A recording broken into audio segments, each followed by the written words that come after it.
Welcome టీ షాట్. మనం నెక్స్ట్ సెంట్రల్ గవర్నమెంట్ పాలసీస్, కేంద్ర ప్రభుత్వ విధానాలు, వ్యవసాయ, పారిశ్రామిక, రవాణా, పర్యాటక, విద్య, వైద్య, ఆరోగ్య రంగాల అభివృద్ధి కోసం రూపొందించే విధానాలనే కేంద్ర ప్రభుత్వ విధానాలు అంటారు. మరి ఈ కేంద్ర ప్రభుత్వ విధానాలను మనం పరిశీలించినట్లయితే సామాజిక అభివృద్ధి పథకం సిడిపి కమ్యూనిటీ డెవలప్మెంట్ ప్రోగ్రామ్, సామాజిక అభివృద్ధి పథకాన్ని భారతదేశంలో 1952 అక్టోబర్ 2వ తారీఖు నాడు ప్రారంభించడం జరిగింది. భారతదేశంలో ప్రారంభించిన మొట్టమొదటి పథకమే కమ్యూనిటీ డెవలప్మెంట్ ప్రోగ్రామ్. మరి ఇది మొదట 55 బ్లాకులలో మొదట ప్రారంభించబడింది. ఒక బ్లాక్ అంటే 100 గ్రామాలు. ఈ పథకాన్ని తర్వాత దేశవ్యాప్తంగా 5011 బ్లాకులలో అమలు చేశారు. మరి గ్రామీణ ప్రాంతాల అభివృద్ధి ధ్యేయంగా ప్రారంభించబడిన పథకమే కమ్యూనిటీ డెవలప్మెంట్ ప్రోగ్రామ్. ఈ పథకానికి ఆర్థిక సహకారం అందించిన విదేశీ సంస్థ ఫౌడ్ ఫౌండేషన్ అనే సంస్థ ఆర్థిక సహకారాన్ని అందించింది. ఇది అమెరికా దేశం చెందిన సంస్థ ఫౌడ్ ఫౌండేషన్. అంటే ఈ పథకం అమలు చేయడానికి వాళ్ళు ప్రత్యేకంగా ఆర్థిక సహకారం అందించటం జరిగింది. గ్రామీణ ప్రాంతాలలో 11 రంగాలను అభివృద్ధి చేసే ఉద్దేశంతో ఈ కమ్యూనిటీ డెవలప్మెంట్ ప్రోగ్రామ్ను అమలు చేయటం జరిగింది. ఈ పథకంలో భాగంగా కుటుంబ నియంత్రణ కార్యక్రమాన్ని కూడా అమలు చేయటం జరిగింది. మరి ఇది ఒక పథకంగా మనం చెప్పుకోవచ్చు. దీని తర్వాత మనం చూస్తే ఇక్కడ మహాత్మా గాంధీ జాతీయ గ్రామీణ ఉపాధి హామీ చట్టం. మరి మహాత్మా గాంధీ జాతీయ గ్రామీణ ఉపాధి హామీ చట్టము, మరి దీన్ని ఎంజీఎన్ఆర్ఈజిఏ అంటున్నాం. ఎంజీఎన్ఆర్ఈజిఏ వాస్తవానికి ఈ పథకం 2006 ఫిబ్రవరి 2వ తారీఖు నాడు ఈ పథకాన్ని ఆంధ్రప్రదేశ్లో అనంతపురం జిల్లాలో నార్పల మండలంలో బండ్లపల్లి గ్రామంలో భారత మాజీ ప్రధానమంత్రి మన్మోహన్ సింగ్ ఈ పథకాన్ని ప్రారంభించడం జరిగింది. చూడండి, 2006 ఫిబ్రవరి 2 ఆంధ్రప్రదేశ్లో అనంతపురం జిల్లాలో నార్పల మండలంలో బండ్లపల్లి గ్రామంలో భారత మాజీ ప్రధానమంత్రి మన్మోహన్ సింగ్ ఈ స్కీమును ప్రారంభించడం జరిగింది. వాస్తవానికి ఈ పథకం యొక్క ఉద్దేశం అంటే మహాత్మా గాంధీ జాతీయ గ్రామీణ ఉపాధి హామీ చట్టం అంటున్నాం. పార్లమెంటు చేత ఆమోదించబడి అమలు చేయబడుతున్న పథకం ఇది. మరి పార్లమెంటు చేత ఆమోదించబడి అమలు చేయబడుతున్న పథకం కాబట్టి మరి ఈ స్కీమును స్టడీ చేస్తే ఇక్కడ మనకు గ్రామీణ ప్రాంతంలో భూమి లేని నిరుపేదలకు ఉపాధి కల్పించడమే ఈ పథకం యొక్క ఆశయం. ఈ పథకానికి అయ్యే ఖర్చు సెంట్రల్ గవర్నమెంట్ 90% నిధులు సమకూర్స్తే రాష్ట్ర ప్రభుత్వాలు 10% సమకూర్చుకోవాలి. మరి ఈ పథకంలో వాస్తవానికి మరి ఏ పథకాలు ఈ పథకంలో విలీనమైనవి అంటే ఇక్కడ ఎన్ఎఫ్ఎఫ్డబ్ల్యూపి, ఎస్జిఆర్వై అనే పథకాలు ఇందులో విలీనమైనవి. ఈ 2 పథకాలు national food for work programme, మరి సంపూర్ణ గ్రామీణ రోజ్గార్ యోజన ఈ 2 స్కీములను తీసుకొచ్చి మహాత్మా గాంధీ జాతీయ గ్రామీణ ఉపాధి హామీ పథకంలో కలిపి ఈ పథకాన్ని ప్రారంభించడం జరిగింది. అయితే ఇది 2006 ఫిబ్రవరి 2న దీన్ని ఎన్ఆర్ఈజిఏగా పిలిచిరు. 2009 అక్టోబర్ 2న దీన్ని ఎంజీఎన్ఆర్ఈజిఏగా మార్చారు. ఎంజీ అంటే మహాత్మా గాంధీ జాతీయ గ్రామీణ ఉపాధి హామీ పథకంగా పేరు మార్చారు 2009 అక్టోబర్ 2న. అయితే 2006 ఫిబ్రవరి 2న ఇది కేవలం 200 జిల్లాల ప్రారంభమైంది. 2008 నాటికి దీన్ని దేశవ్యాప్తంగా విస్తరింపజేయటం జరిగింది. మరి పార్లమెంటు చేత ఆమోదించబడి అమలు చేయబడుతున్న పథకం ఎంజీఎన్ఆర్ఈజీ అని చెప్తున్నాం. జనరల్గా ఈ పథకం అంటే చట్టం కాబట్టి పార్లమెంట్ యాక్సెప్ట్ చేసింది కాబట్టి ఈ చట్టంలో ఏముందంటే 100 రోజుల ఉపాధి కల్పించాలి. పర్ డే 100 రూపాయలు ఇవ్వాలి. 100 రోజుల ఉపాధి అనేది చట్టంలో ఉంది. పర్ డే 100 రూపాయలు ఇవ్వాలనేది ఈ పథకంలో ఉంది. స్త్రీ పురుషులకు సమాన వేతనం ఇవ్వాలనేది చట్టం చెప్తుంది. మరి ఇక్కడ జనరల్గా మొత్తం కూలీలలో 1/3 కూలీలు మహిళలు ఉండాలి. అంటే మొత్తం శ్రామికులలో 1/3 మహిళలు ఉండాలని ఈ చట్టం ప్రధానంగా చెప్తుంది. మరి ఈ పథకం వాస్తవానికి 2023-24 నాటికి పథకం కింద 309 కోట్ల పని దినాలు కల్పించటం జరిగింది. మరి 309 కోట్ల పని దినాలు కల్పించారు. అంటే ఈ పథకం కింద 2023-24 నాటికి 300 కోట్ల పని దినాలు కల్పించారు. మరి అత్యధికంగా వేతనం ఈ పథకం కింద హర్యానా రాష్ట్రం 367 రూపాయలు చెల్లిస్తుంది. అత్యధికంగా వేతనం ఈ పథకం కింద చెల్లిస్తున్న రాష్ట్రం హర్యానా స్టేట్ అయితే, ఈ పథకం కింద అత్యల్ప వేతనం చెల్లిస్తున్న రాష్ట్రం ఛత్తీస్గఢ్ స్టేట్. మరి ఛత్తీస్గఢ్ స్టేట్లో కేవలం 221 రూపాయలు చెల్లిస్తున్నారు. లోయెస్ట్ ఛత్తీస్గఢ్ 221, హైయెస్ట్ హర్యానా 367 అయితే, ఉభయ తెలుగు రాష్ట్రాలు ఆంధ్రప్రదేశ్లో కానీ తెలంగాణ రాష్ట్రంలో కానీ ఈ పథకం కింద ఒక రోజుకు కూలికి ఇచ్చే వేతనం ప్రజెంట్ 272 రూపాయలు, 272 రూపీస్. మరి ఈ మహాత్మా గాంధీ జాతీయ గ్రామీణ ఉపాధి హామీ పథకం కింద స్త్రీలు పాల్గొనే రేటు, అంటే ఈ పథకం కింద స్త్రీలు పాల్గొనే రేటు 58.9% ఉంది. నెక్స్ట్ మనం తీసుకుంటే జాతీయ ఆహార భద్రతా చట్టం, నేషనల్ ఫుడ్ సెక్యూరిటీ యాక్ట్. ఈ జాతీయ ఆహార భద్రతా చట్టం చాలా వరకు పోటీ పరీక్షల్లో దీని నుంచి మనకు బిట్లు వస్తున్నాయి కాబట్టి చాలా most important scheme national food security act అనేది పాలసీ అనేది. అయితే ఈ జాతీయ ఆహార భద్రతా చట్టానికి సంబంధించిన బిల్లు 2011 డిసెంబర్ 22న లోక్సభలో దీన్ని ప్రవేశపెట్టడం జరిగింది. మరి 2011 డిసెంబర్ 22న లోక్సభలో ఈ బిల్లు ప్రవేశపెట్టడం జరిగింది అని చెప్తాను. ప్రవేశపెడితే 2013 జూలై 5న రాష్ట్రపతి అనుమతి పొందినది ఇది.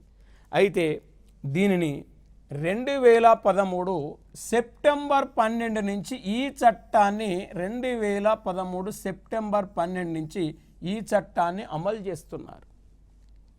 మరి 2013 సెప్టెంబర్ 12 నుంచి ఈ చట్టాన్ని అమలు చేస్తున్నారని చెప్తున్నాం.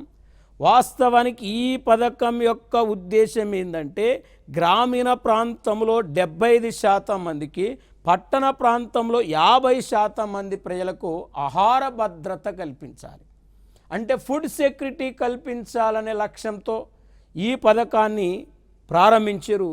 కనీసం ఒక వ్యక్తికి నెలకు 5 కేజీల ఆహార ధాన్యాలు ఇవ్వాలనేదే జాతీయ ఆహార భద్రతా చట్టంలో ఉన్నది.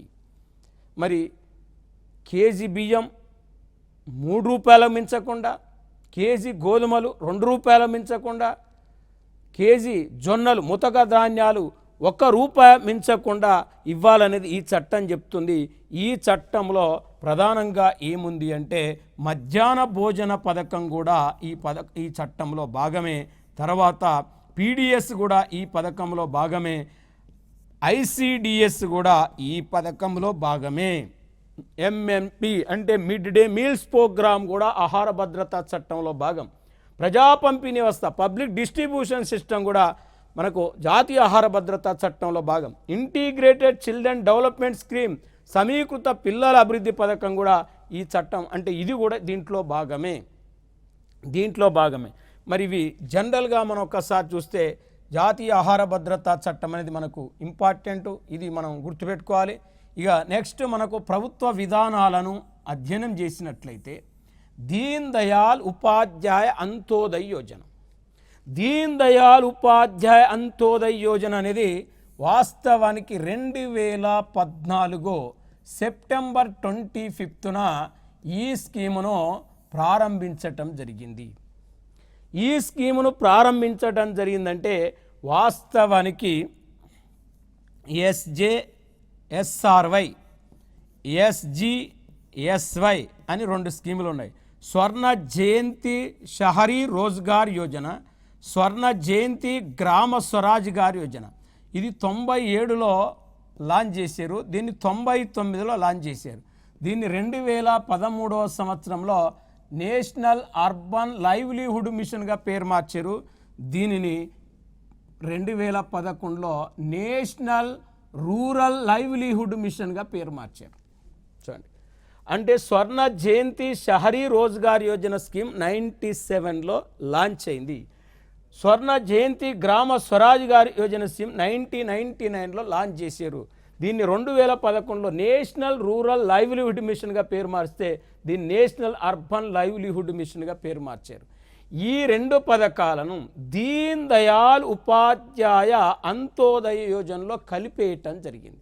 దీన్ దయాళ్ ఉపాధ్యాయ అంత్యోదయ యోజనలో కలిపేసారంటే వాస్తవానికి మరి దీని యొక్క ఆశయం ఏంటంటే గ్రామీణ ప్రాంతాలలో, పట్టణ ప్రాంతాల్లో నిరుద్యోగాన్ని, పేదరికాన్ని పారదోలటమే దీని యొక్క ప్రధాన ఆశయంగా మనం చెప్పుకోవచ్చు. దీన్ దయాళ్ ఉపాధ్యాయ అంత్యోదయ యోజన యొక్క కార్యక్రమ ఆశయం అదే. మరి ఆ ఉద్దేశంతో దీన్ని లాంచ్ చేయటం జరిగింది. ఇక్కడ దీన్ దయాళ్ ఉపాధ్యాయ, దీన్ దయాళ్ ఇక్కడ చూడండి DDUGKY DDUGKY. మరి దీన్ దయాళ్ ఉపాధ్యాయ గ్రామీణ కౌశల్ వికాస్ యోజన ఇది కూడా 2014 సెప్టెంబర్ 25న దీన్ దయాళ్ జయంతి రోజు ప్రారంభించడం జరిగింది. మరి ఈ దీన్ దయాళ్ ఉపాధ్యాయ గ్రామీణ కౌశల్ వికాస్ యోజన యొక్క ఆశయం నిరుద్యోగ యువతకు నైపుణ్యాలను పెంపొందించి ఉపాధి అవకాశాలు కల్పించడమే దీని యొక్క ఆశయం. అంటే నిరుద్యోగ యువతలో స్కిల్స్ ఇంప్రూవ్ చేసి, నైపుణ్యాలను పెంపొందించి, నైపుణ్యాలను కల్పించి మరి ఉపాధి అవకాశాలను పెంపొందించేటట్లు చేయటమే దీన్ దయాళ్ ఉపాధ్యాయ గ్రామీణ కౌశల్ వికాస్ యోజన యొక్క ఆశయం. ఆ ఆశయంతో, ఆ లక్ష్యంతో ఈ స్కీమును, ఈ పథకాన్ని తీసుకురావటం జరిగింది. మరి ఇప్పుడు దీన్ దయాళ్ ఉపాధ్యాయ గ్రామీణ కౌశల్ వికాస్ యోజన కింద మనం జనరల్గా తీసుకుంటే, స్టడీ చేస్తే ఈ పథకానికి అయ్యే ఖర్చు సెంట్రల్ గవర్నమెంట్ 60% భరిస్తే స్టేట్ గవర్నమెంట్లు 40% భరించుకోవాలి. ఈశాన్య రాష్ట్రాలు అయితే కేంద్ర ప్రభుత్వం 90% భరిస్తే రాష్ట్రాలు 10% భరించుకోవాలి. నిరుద్యోగ యువతకు స్కిల్స్ పెంపొందించే ఉద్దేశంతో తీసుకొచ్చిన పథకం దీన్ దయాళ్ ఉపాధ్యాయ గ్రామీణ కౌశల్ వికాస్ యోజన. ఈ పథకం కింద యువకులకు శిక్షణ ఇవ్వడానికి కావలసిన కనీస వయస్సు 15 సంవత్సరాలు. 15 సంవత్సరాల వరకు నుంచి పైబడిన వారికి నిరుద్యోగ యువతకు శిక్షణ ఇచ్చి ఆయా రంగాల్లో ఉపాధి అవకాశాలు కల్పిస్తారు. మరి ఇది ఒక కార్యక్రమం. తర్వాత made in India or making India ఇది కూడా 2014 సెప్టెంబర్ 25న ఈ స్కీమును కూడా నరేంద్ర మోడీ ప్రారంభించటం జరిగింది. మరి జనరల్గా మేడ్ ఇన్ ఇండియా యొక్క కార్యక్రమం యొక్క ఆశయం ఏంటంటే భారతదేశంలో తయారీ రంగాన్ని అభివృద్ధి చేయటం. అంటే చూడండి, విదేశీ బహుళజాతి సంస్థలను మన దేశంలోకి అనుమతించి మన దేశంలోనే వస్తువులను ఉత్పత్తి చేసి తయారీ రంగాన్ని అభివృద్ధి చేసి యువతకు ఉపాధి అవకాశాలు కల్పించడమే మేకింగ్ ఇండియా యొక్క ఆశయం. మేకింగ్ ఇండియా యొక్క ఆశయం అంటే నాణ్యమైన వస్తువులను ఉత్పత్తి చేసి ప్రపంచ దేశాలకు ఎగుమతి చేయాలనే ఉద్దేశంతో ఈ మేకింగ్ ఇండియా అనే కార్యక్రమాన్ని తీసుకురావటం జరిగింది. అంటే ముఖ్యంగా making India made in India కార్యక్రమంలో భాగంగా 25 తయారీ రంగాలను ఎంచుకోవటం జరిగింది. ఈ 25 తయారీ రంగాల్లో నాణ్యమైన ఉత్పత్తులను తయారు చేసి నిరుద్యోగ యువతకు ఉపాధి అవకాశాలు కల్పించాలి. జీడిపిలో తయారీ రంగం వాటా 25% పెంచాలనే లక్ష్యంతో మేడ్ ఇన్ ఇండియా కార్యక్రమానికి శ్రీకారం చుట్టడం జరిగింది. ఇక దీని తర్వాత చూస్తే మనం ఇక్కడ ఉదయ్ పథకం అంటే హృదయ్ పథకం అనేది మనం జనరల్గా తీసుకుంటే ఇక్కడ ఇది 2015 జనవరి 21న అప్పటి పట్టణాభివృద్ధి శాఖ మంత్రి వెంకయ్య నాయుడు దీన్ని న్యూఢిల్లీలో ప్రారంభించటం జరిగింది. అంటే చూడండి, హృదయ్ పథకాన్ని అప్పటి పట్టణాభివృద్ధి శాఖ మంత్రి వెంకయ్య నాయుడు 2015 జనవరి 21న న్యూఢిల్లీలో ప్రారంభించటం జరిగింది. National heritage development augmentation Yojana. National heritage development augmentation Yojana అనేది హృదయ్ యొక్క ఫుల్ ఫామ్. మరి జాతీయ వారసత్వ సంపద కలిగిన పట్టణాలను అభివృద్ధి చేయటమే హృదయ్ స్కీమ్ యొక్క ప్రధాన ఆశయం. జాతీయ చారిత్రక వారసత్వ సంపద కలిగిన పట్టణాలు అభివృద్ధి చేయటమే హృదయ్ పథకం యొక్క ఉద్దేశం. ఈ హృదయ్ పథకం కింద దేశంలో 10 రాష్ట్రాలలో 12 పట్టణాలను ఎంపిక చేయటం జరిగింది. చారిత్రక సంపద కలిగిన పట్టణాలను పునరుద్ధరించుకోవాలి అనేది హృదయ్ యొక్క ప్రధాన ఆశయం. మరి చారిత్రక సంపద కలిగిన పట్టణాలు ఏంటి అంటే తెలంగాణలో వరంగల్లో 1000 స్తంభాల గుడి, దీన్ని పునరుద్ధరించాలి. ఆంధ్రప్రదేశ్లో అమరావతి, తమిళనాడులో కంచీపురం, వెలంగని, కర్ణాటకలో బాదామి చూడండి, ఇక్కడ గుజరాత్లో ద్వారక, రాజస్థాన్లో అజ్మూర్, పంజాబ్లో అమృత్సర్, మరి ఉత్తరప్రదేశ్ రాష్ట్రంలో వారణాసి మధుర,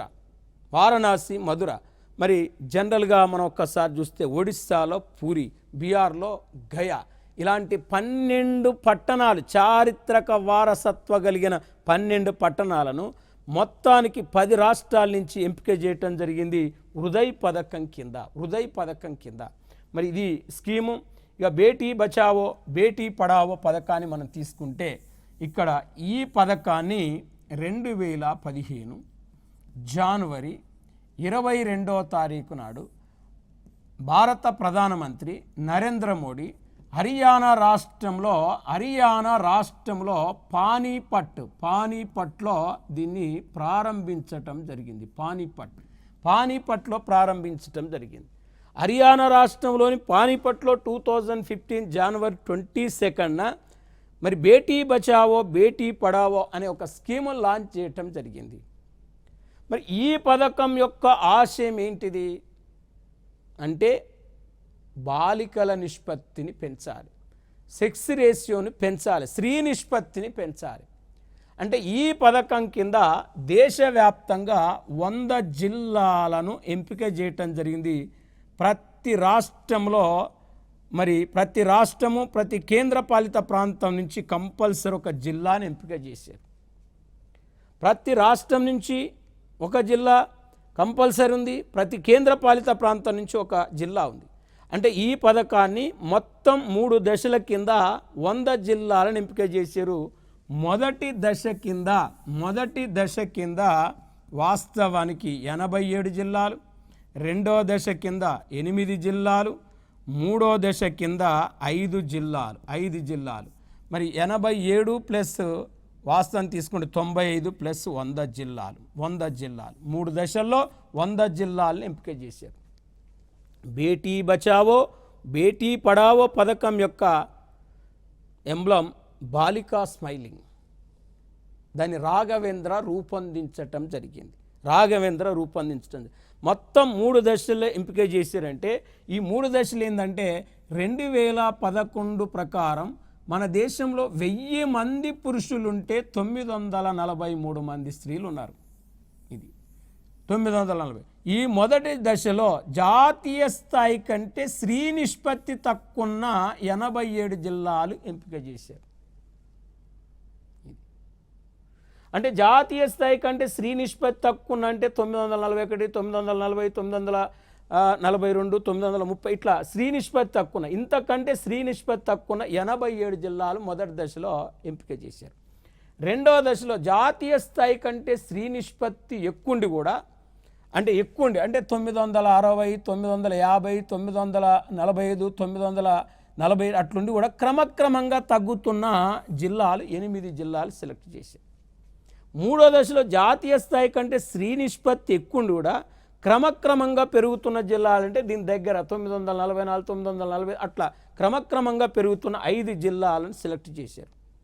అంటే బేటీ బచావో బేటీ పడావో పథకం కింద ఎవరైతే బాలికల నిష్పత్తిని పెంచడానికి కృషి చేస్తారో వాళ్ళకు ప్రత్యేక నజరానా ఇచ్చి ప్రోత్సహిస్తారు. ముఖ్యంగా హర్యానా రాష్ట్రంలోని పానీపట్ జిల్లాలో గ్రామంలో స్త్రీ నిష్పత్తిని పెంచడానికి కృషి చేసిన గ్రామానికి ప్రభుత్వం కోటి రూపాయల నజరానా ఇచ్చి ఆ గ్రామాన్ని ప్రోత్సహిస్తుంది. ఆ ఉద్దేశంతో ఈ స్కీమును తీసుకురావటం జరిగింది. మరి ఇప్పుడు నెక్స్ట్ మనం చూస్తే జాతీయ వ్యవసాయ మార్కెట్ ఈనామ్. మరి జాతీయ వ్యవసాయ మార్కెట్ ఈనామ్ అంటే నేషనల్ అగ్రికల్చర్ మార్కెట్. అంటే వ్యవసాయ ఉత్పత్తులను వ్యవసాయదారుడు ఆన్లైన్లో విక్రయించుకునే ఉద్దేశంతో ఈనామ్ అనే కార్యక్రమానికి కేంద్ర ప్రభుత్వం శ్రీకారం చుట్టింది. ఈనామ్ అనే ఒక పోర్టల్ని కేంద్ర ప్రభుత్వం లాంచ్ చేసింది 2016 ఏప్రిల్ 14వ తారీఖున. ఈ పథకాన్ని నరేంద్ర మోడీ ప్రారంభించడం జరిగింది. ఈనామ్ను మొదటిసారిగా 8 రాష్ట్రాల్లో 21 మండీలను ఈనామ్ చేయటం జరిగింది. అంటే మొదటిసారిగా 8 రాష్ట్రాలు 21 మండీలను ఈనామ్ చేశారంటున్నాం. అయితే ప్రస్తుతం 23 రాష్ట్రాలు 4 కేంద్ర పాలిత ప్రాంతాలు. మరి 23 రాష్ట్రాలు 4 కేంద్ర పాలిత ప్రాంతాలలో 1389 మండీలను ఈనామ్ చేయటం జరిగింది. మరి 1389 మండీలను ఈనామ్ చేసిరు అని చెప్తున్నాం. మరి జాతీయ వ్యవసాయ మార్కెట్ ఈనామ్ కింద అంటే వ్యవసాయదారుడు తమ పంటను ఆన్లైన్లో విక్రయించుకునే ఉద్దేశంతో ప్రారంభించబడిన కార్యక్రమమే ఈనామ్గా మనం చెప్పుకోవచ్చు. నెక్స్ట్ మనం చూస్తే ఇక్కడ ఆయుష్మాన్ భారత్. ఈ ఆయుష్మాన్ భారత్ అనే స్కీము ఒక్కసారి మనం చూస్తే ప్రపంచంలోనే ఆరోగ్య రంగంలో అతిపెద్ద పథకం. మరి ప్రపంచంలోనే ఆరోగ్య రంగంలో అతిపెద్ద పథకం ఆయుష్మాన్ భారత్ అంటున్నాం. అంటే దాదాపు 10 కోట్ల కుటుంబాలకు 50 కోట్ల మంది ప్రజలకు లబ్ధి చేకూర్చే విధంగా తీసుకొచ్చిన పథకమే ఆయుష్మాన్ భారత్. దీన్ని ప్రజెంట్ ఏమంటున్నారంటే ప్రధానమంత్రి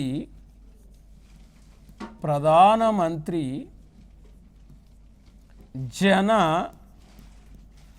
ఆరోగ్య యోజన. ప్రధానమంత్రి జన ఆరోగ్య యోజన. ఈ ప్రధానమంత్రి జన ఆరోగ్య యోజన అని లేటెస్ట్గా పిలుస్తున్నారు. మొదట దీని పేరు మోడీ కేర్ అన్నారు, తర్వాత ఆయుష్మాన్ భారత్ అన్నారు, తర్వాత పేరు ప్రధానమంత్రి జన ఆరోగ్య యోజనగా పేరు మార్చారు. మరి ఈ ఆయుష్మాన్ భారత్ పథకాన్ని 2018 మార్చి 21న కేంద్ర క్యాబినెట్ దీన్ని అప్రూవల్ చేసింది, దీన్ని ఆమోదించింది. మరి ఈ పథకాన్ని 2018 సెప్టెంబర్ 23న నరేంద్ర మోడీ జార్ఖండ్ రాష్ట్రంలో రాంచీలో ప్రారంభించడం జరిగింది. మరి జార్ఖండ్ రాష్ట్రంలో రాంచీలో ప్రారంభించారంటే ఈ పథకంకి పేద కుటుంబాల అర్హులు, తెల్ల కార్డు కలిగిన కుటుంబాలు ఈ పథకానికి అర్హులు. వీళ్ళకు సంవత్సరానికి 5 లక్షల రూపాయల వరకు, సంవత్సరానికి 5 లక్షల రూపాయల వరకు ఉచిత వైద్య సేవలు అందిస్తారు. మరి సంవత్సరానికి 5 లక్షల వరకు ఉచిత వైద్య సేవలను అందించే ఉద్దేశంతో ఈ ప్రధానమంత్రి జన ఆరోగ్య యోజన అనే స్కీమును కేంద్ర ప్రభుత్వం లాంచ్ చేసింది. వాస్తవానికి 2024 జూలై నాటికి ఇక్కడ 34.73 కోట్ల కార్డులు ఇవ్వటం జరిగింది. ఆయుష్మాన్ భారత్ కింద 34.73 కోట్ల కార్డులు ఇవ్వటం జరిగింది. మరి ఇది దాదాపు 7.37 కోట్ల హాస్పిటళ్లను కవర్ చేస్తుంది. ఇది ఆయుష్మాన్ భారత్ అనే స్కీమ్, ఆయుష్మాన్ భారత్ అనే పథకం. మరి 7.37 కోట్ల హాస్పిటల్ కవర్ చేస్తుంది. అంటే జాతీయ ఆరోగ్య పరిరక్షణ పథకం, రాష్ట్రీయ స్వస్థ బీమా యోజన పథకాలు వాస్తవానికి ఇందులో విలీనం చేయటం జరిగింది. దేంట్లో ఆయుష్మాన్ భారత్ అనే పథకంలో మెర్జ్ చేయటం జరిగింది, ఆయుష్మాన్ భారత్ పథకంలో విలీనం చేయటం జరిగింది. మరి ఇది ప్రపంచంలోనే అతిపెద్ద ఆరోగ్య పథకంగా మనం చెప్తున్నాం ఆయుష్మాన్ భారత్ స్కీమును. దీని తర్వాత మనం స్టడీ చేస్తే, దీని తర్వాత మనం అధ్యయనం చేస్తే వ్యవసాయ పథకాలు, అగ్రికల్చర్ స్కీమ్స్. మరి వ్యవసాయ పథకాలను మనం పరిగణలోకి తీసుకుంటే వ్యవసాయ అభివృద్ధి కోసం రూపొందించే పథకాలనే వ్యవసాయ పథకాలు అంటారు. ఇక్కడ కృషి విన్నత్ యోజన, మరి కృషి విన్నత్ యోజన అనే స్కీము ఇక్కడ మనం చూస్తే 2018 జూలై 10న ఈ స్కీమును లాంచ్ చేయటం జరిగింది. మరి కృషి విన్నత్ యోజన స్కీమ్ యొక్క ఆశయం ఏంటిదంటే వ్యవసాయ రంగంలో గతంలో అమలు చేసిన అనేక పథకాలను ఒకే పథకములో కలిపి తీసుకొచ్చిన పథకమే కృషి విన్నత్ యోజన. అంటే దీన్ని వ్యవసాయ రంగంలో ఏమంటారంటే అంబరిల్లా స్కీమ్ అంటారు. వ్యవసాయ విధానాల్లో అంబరిల్లా పథకం అని దేన్ని అంటారంటే కృషి విన్నత్ యోజన అంటారు. అంటే గతంలో కేంద్ర ప్రభుత్వం వ్యవసాయ అభివృద్ధి కోసం అమలు చేస్తున్న 11 పథకాలను ఇందులో మెర్జ్ చేయటం జరిగింది. అంటే మరి ఇక్కడ జాతీయ కొనసాగించగలిగే మిషన్, జాతీయ యాంత్రీకరణ మిషన్, జాతీయ ఉప mission, mission for integrated horticulture development, ఇట్లాంటి ఒక 11 స్కీమ్స్. అంటే గతంలో అమలు చేసిన వ్యవసాయ అభివృద్ధి కోసం అమలు చేసిన 11 స్కీమ్స్ని ఇందులో మెర్జ్ చేయటం జరిగింది.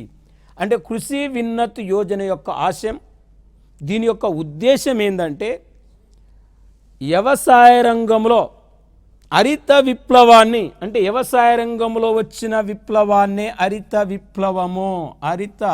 విప్లవము అంటాం. ఇక్కడ హరిత విప్లవం అంటాం వ్యవసాయ రంగంలో వచ్చిన విప్లవాన్ని. వ్యవసాయ రంగంలో హరిత విప్లవాన్ని మరింత విజయవంతం చేసే ఉద్దేశంతో, అంటే హరిత విప్లవాన్ని మరింత ముందు తీసుకుపోయే ఉద్దేశంతో, హరిత విప్లవాన్ని ఎంకరేజ్ చేసే ఉద్దేశంతో, వ్యవసాయ రంగంలో ఉత్పత్తిని పెంచే ఉద్దేశంతో కృషి విన్నతి యోజన అనే స్కీమును కేంద్ర ప్రభుత్వం లాంచ్ చేసింది. వాస్తవానికి 2018 జూలై 10వ తారీఖు నాడు. మరి 2018 జూలై 10వ తారీఖు నాడు ఈ స్కీమ్ లాంచ్ చేశారని చెప్తున్నాం. మరి ఇక్కడ వాస్తవానికి గోబర్ధన్ పథకము 2018 ఏప్రిల్ 30వ తారీఖు నాడు అప్పటి కేంద్ర జలవనరుల శాఖ మంత్రి ఉమాభారతి గారు హర్యానా రాష్ట్రంలోని కర్నల్లో ప్రారంభించడం జరిగింది.